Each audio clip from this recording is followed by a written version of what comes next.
So hello guys, welcome back to AS nursing vibes. So guys, आज हम लोग पढ़ने जा रहे हैं सीओपीडी। ये एएचएन फर्स्ट का टॉपिक है जो कि यूनिट 4 रेस्पिरेटरी डिसऑर्डर वाले में है।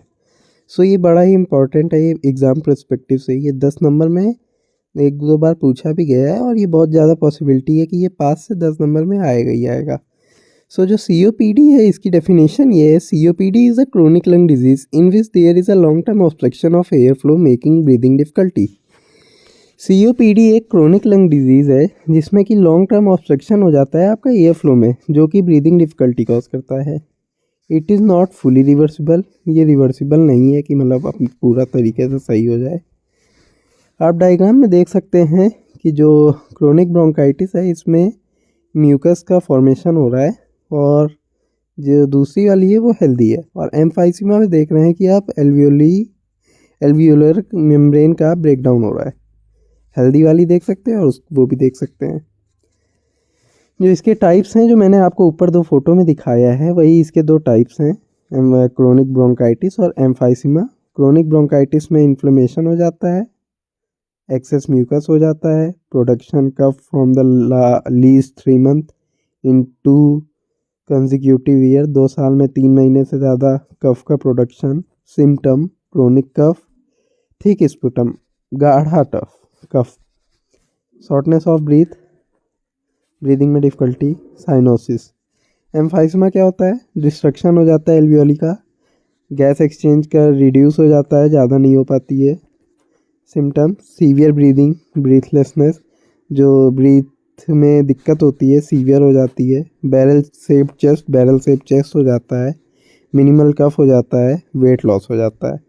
कॉज और रिस्क फैक्टर इसके क्या हो जाएंगे? स्मोकिंग जो है सबसे मोस्ट कॉमन हो गया। सीओपीडी पेशेंट अगर स्मोकिंग में है तो सीओपीडी होने के चांसेस बहुत ज़्यादा हैं। एयर पॉल्यूशन, जो बाहर गंदगी है, धूल है, उसकी वजह से। ऑक्यूपेशनल डस्ट, जैसे कि किसी इंडस्ट्री में काम कर रहे हैं जिसमें बहुत ज़्यादा धूल वाला काम है या तो केमिकल वाला काम है, तो उसकी वजह से। रिक्यूरेंट रेस्पिरेटरी इन्फेक्शन और जेनेटिक फैक्टर जैसे प्रीवियस आपके जीन्स में, जैसे कि होता नहीं है कि जीन 1 में ये दिक्कत थी तो जीन 2 में ट्रांसफ़र हो गई, तो उसकी वजह से। Pathology simple: airway become narrow, जो आपका एयरवेज हैं वो नैरो हो जाते हैं, कम हो जाती है साइज़ उनकी। जो म्यूकस है वो बढ़ जाता है, उसकी वजह से नैरो होने के चांसेस हैं। Air gate trapped in lungs, जो एयर है वो लंग्स में ट्रैप हो जाती है। ऑक्सीजन एक्सचेंज डिक्रीज़ हो जाती है एम्फाइसमा की वजह से, क्योंकि वहाँ पे एल्वियोली डैमेज हो जाती है और एक्सचेंज कहाँ होती है गैस? एल्वियोली में ही। ब्रीदिंग बिकम डिफ़िकल्ट, ब्रीदिंग जो होती है वो डिफ़िकल्ट हो जाती है, क्योंकि जब ऑक्सीजन ही नहीं एक्सचेंज हो पा रही है और लंग में ट्रैप हुई जा रही है तो ब्रीदिंग में तो डिफ़िकल्टी होगी। साइन एंड सिम्टम आपका हो गया: क्रोनिक कफ हो गया, स्पुटम प्रोडक्शन हो गया, शॉर्टनेस ऑफ ब्रीथ हो गया, वीजिंग हो गया, फटीग, थकावट लगेगी। साइनोसिस, थकावट इसलिए लगेगी क्योंकि आपको जब एक्सचेंज ही नहीं हो पाएगा गैस बॉडी में तो आपको बड़ा ब्रीथलेसनेस होगा, थकावट लगेगी इसकी वजह से। डायग्नोसिस जो है आपका स्पायरोमेट्री से हो जाएगा, चेस्ट एक्सरे से हो जाएगा, एबीजी एनालिसिस से हो जाएगा, आर्टेरियल ब्लड गैस की वजह से, plus oximeter, pulse oximeter. Medical management आपका हो गया ब्रोंकोडाइलेटर, जो आपके ब्रोंक्यूल्स हैं उनको डायलेट मतलब फैलाने वाला काम, जिससे कि आपको एक्सचेंज ऑफ गैसेस में इजी हो। और कॉर्टिकोस्टेरॉइड हार्मोन की वजह से हो जाएगा। एंटीबायोटिक, एंटीबायोटिक मतलब समझ रहे हैं ना आप, कि आपको कोई भी दवा दी गई है उससे रिलेटेड, इन्फेक्शन से रिलेटेड। ऑक्सीजन थेरेपी दी जाएगी। पल्मोनरी रिहेबिलिटेशन किया जाएगा। और आपका नर्सिंग मैनेजमेंट में आ जाएगा असेसमेंट, आप पेशेंट को असेस करेंगे कि उसको क्या दिक्कत है, समझेंगे।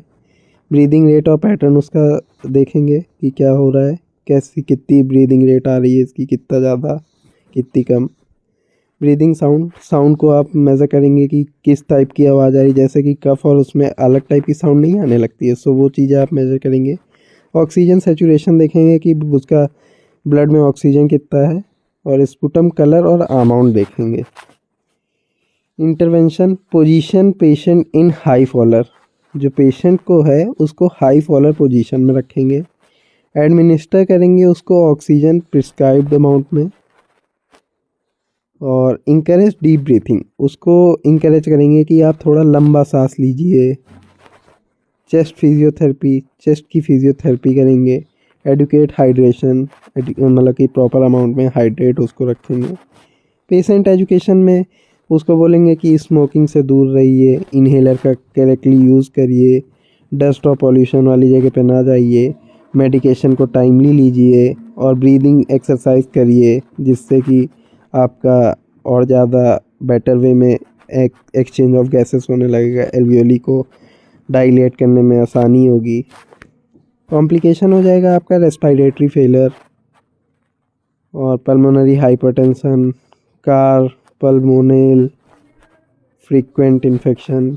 प्रिवेंशन में आपका आ जाएगा smoking cessation, early treatment of respiratory infection, vaccination influenza और pneumococcal, avoid air pollution. So यही था सीओपीडी के बारे में आपने देख लिया है। तो सीओपीडी एक बड़ा ही इम्पोर्टेंट टॉपिक है। सो इसको आप एक काम करिएगा, एक बार आप अपनी बुक से रीड कर लीजिएगा। बाकी ये तो थोड़ा शॉर्ट में है, इतना लॉन्ग में नहीं है। बुक से आप देख लीजिएगा। इस पे अगर 10 नंबर में आएगा तो 3 नंबर की आपको 3 पेज की एनसीपी कम से कम मैंडेटरी रहेगी। और बाकी मेडिकल मैनेजमेंट भी आता है, नर्सिंग मैनेजमेंट भी आता है, ये सब आता है। सो आप देख लीजिएगा मेडिकल मैनेजमेंट में कौन सी दवा देनी है। वैसे तो इसमें एंटीबायोटिक दी जाती है, बट और भी देख लीजिएगा दवा।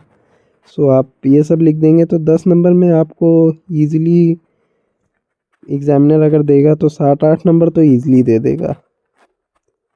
So thank you guys. अगर आपको वीडियो अच्छी लगी हो तो वीडियो को लाइक शेयर सब्सक्राइब करिए। आपको मिलते हैं नेक्स्ट वीडियो में। और बाकी भी पार्ट हमारे चैनल पे अपलोड हैं, जैसे कि लंग सेप्सिस, ये सब अपलोड हैं। आप देखना चाहें तो शॉर्ट चैनल पे देख सकते हैं, शॉर्ट वीडियोस पे देख सकते हैं, मेरी अपलोड है। बाकी आज से मैं लॉन्ग वीडियो डालूंगा। कल मैंने डाला था इसके previous diseases, review of anatomy and physiology, ये सब भी आप वो सेकंड वीडियो भी देख सकते हैं मेरी। ये सीक्वेंस से चल रहा है। मैं अगली वीडियो भी डालूंगा। Thank you guys.